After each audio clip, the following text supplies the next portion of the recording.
Je disais que je peux vous faire passer par Poitiers ou par Bourges. Et dans les deux cas, ça sera à travers le maquis. Et quel est le trajet le moins périlleux? Ah, je vous le dis tout net, c'est Poitiers. Les camarades et moi-même, ils sont bien mieux organisés. Par contre, il faut rester une nuit sur place. C'est pas dérangeant. Non, c'est pas dérangeant, mais c'est 1000 balles de plus. Bah, j'ai une tête à attirer l'argent. Depuis que Renault collabore, on a du mal à joindre les deux bouts, hein. Bah ça, ils avaient pas dit qu'ils devaient garder les ouvriers? Avec les trimards dans ton genre qui seraient capables de bosser pour l'ennemi. Moi, ça fait 40 ans que je bosse là-bas.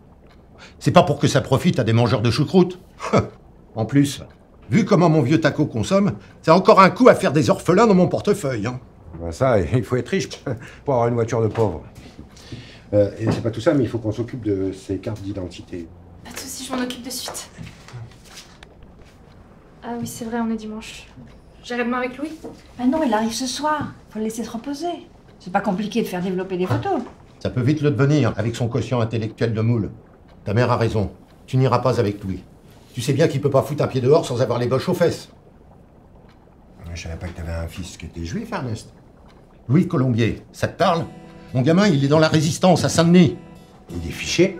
Depuis qu'il a participé à faire dérailler un train. C'est un peu tendu. Mais je te dis pas non plus qu'il a sa tête placardée sur tous les murs de Paris. Oh, moi, je prends pas de risque, hein. Et voilà, il va falloir que par an, Tu je commences dis- à les casser, là. Les risques, c'est nous qui les prenons. T'énerve pas, Ernest. Tu vas te prendre un aller-retour dans le citron, ça va pas tarder, hein. Oh. On discute.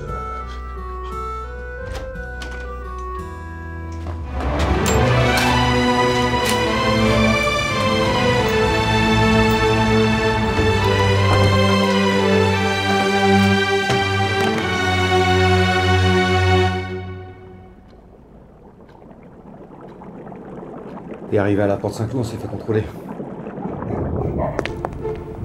Je pensais que ça allait passer tout seul, mais...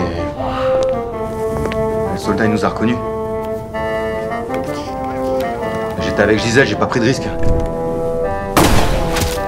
Je l'ai buté tout de suite. Et au moment de buter le deuxième, je tombe sur qui? Le soldat qui m'a épargné dans la grange. Voilà, je sais pas ce qui m'a pris, mais... j'ai pas eu le courage. J'aurais peut-être dû, mais j'ai pas réussi à le buter. Tous les coups, ils doivent être en train de fouiller tous les égouts du quartier.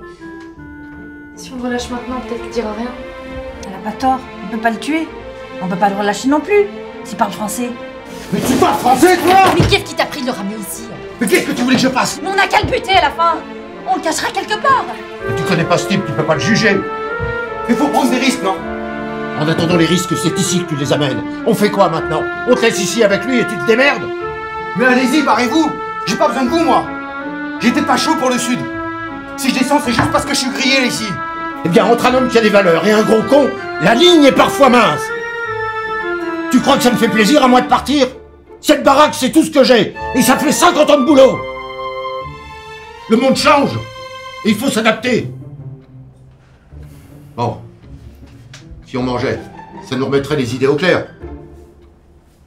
Peut-être qu'on peut l'emmener dans le sud avec nous. Oh, mais ferme-la, toi. Elle a raison.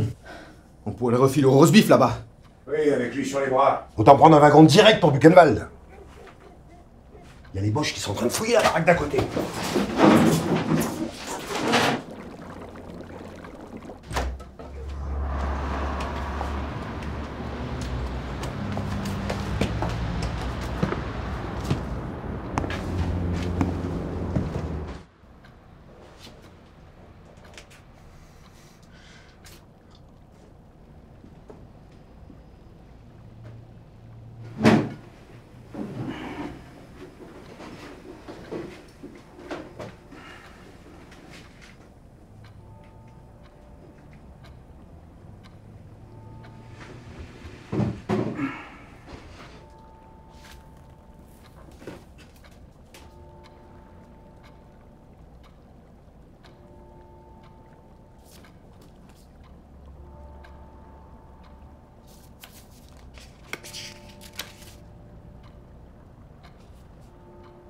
Monsieur Colombier, vous habitez à Montauban? Pourquoi vous me posez cette question si vous connaissez la réponse? Je venais ici pour chercher un camarade, comme vous dites. Mais il semble que je vais repartir avec un réseau.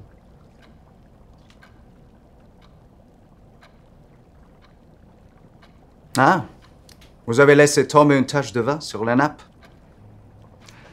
Il faut le faire très vite, car ensuite, c'est un enfer à détacher. Vous les Français, vous avez toujours eu un rapport très particulier avec l'alcool. Ça sent bon, en tout cas. Oui, je vous avoue que c'est pas tous les jours qu'on peut se permettre de manger de la bidoche. Donc si vous pouviez en venir au but. Je tâcherai d'être bref. Vous savez pourquoi je suis ici? J'ai une tête de devin.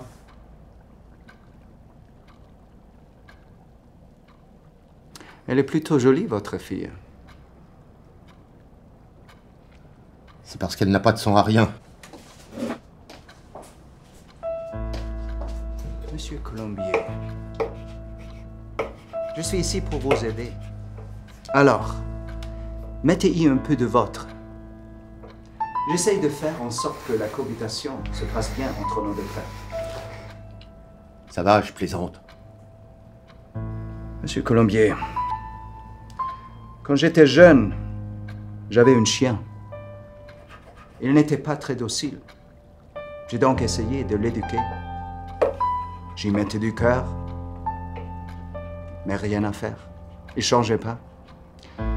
Un jour où il continuait d'aboyer, je suis allé dans le chenil. Et vous savez comment ça s'est terminé? Je lui ai mis une cartouche de chevrotine dans la tête. Je parlerai de vos madeleines de Proust à mon cheval.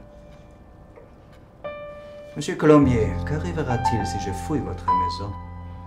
S'il vous reste un semblant d'honneur, vous pourriez faire ça plus tard, de façon à ne pas gâcher un repas de famille. Et si vous n'avez pas de respect pour les hommes, essayez au moins d'en avoir pour la bouffe. Vous savez, monsieur Colombier, je n'ai maté plus d'un téméraire comme vous. Si vous voulez m'interroger, je préférerais que ça se fasse au poste. Je connais vos méthodes, et ça évitera de saloper mon plancher. Vous faites le plaisantin. Mais plus je vous regarde, plus je me dis... Qu'est-ce que vous avez fait du cadavre? Il n'y a pas de cadavre. Nous sommes au courant que vous avez un fils résistant. Nous savions qu'il devait arriver ce soir. Et comme par hasard, vous avez un soldat mort, un disparu à 300 mètres de chez vous. Alors? Où est le cadavre? Il n'y a pas de cadavre! Durchsucht das Haus. Sofort! Das kann doch nicht wahr sein. Nicht jetzt, verdammt nochmal!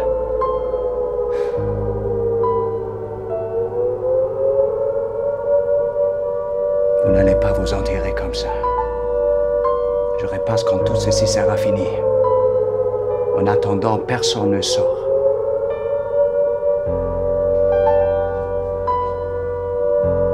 Bonsoir, monsieur Colombier.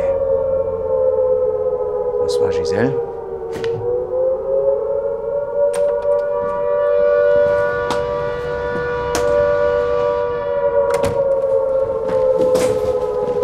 Je rêve où il connaît ton nom. C'est quoi cette histoire, Gisèle? Je sais pas comment il connaît mon nom. J'en sais rien, je l'ai jamais vu ce type. Tu fricotes avec les Boches maintenant? Et ça va pas ou quoi, t'es malade? C'est pas parce qu'elle connaît un Allemand qu'elle est de leur bord. On t'a pas sonné, toi? Oui, mais toi non plus, t'es pas net. Non, parce que moi j'en ai marre de fermer ma gueule, hein. Mais non, là, je dis tout ce que les gens pensent tout bas.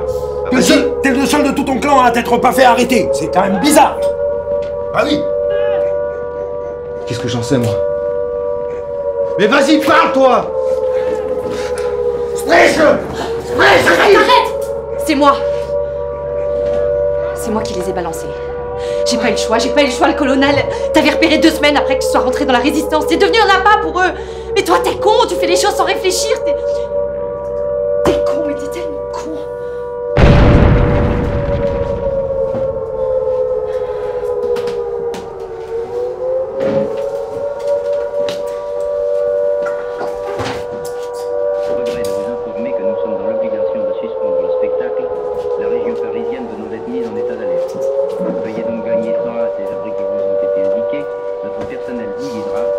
Bon, tiens, je vais te laisser avec ta petite famille. Le linge sale, c'est vos histoires. Ça va. Tu vas te faire cueillir si tu sors. Ouais, vous avez pas de cadre. Allez, je préfère être dehors que là. Bonne soirée à vous, messieurs, dames. Vous allez bien.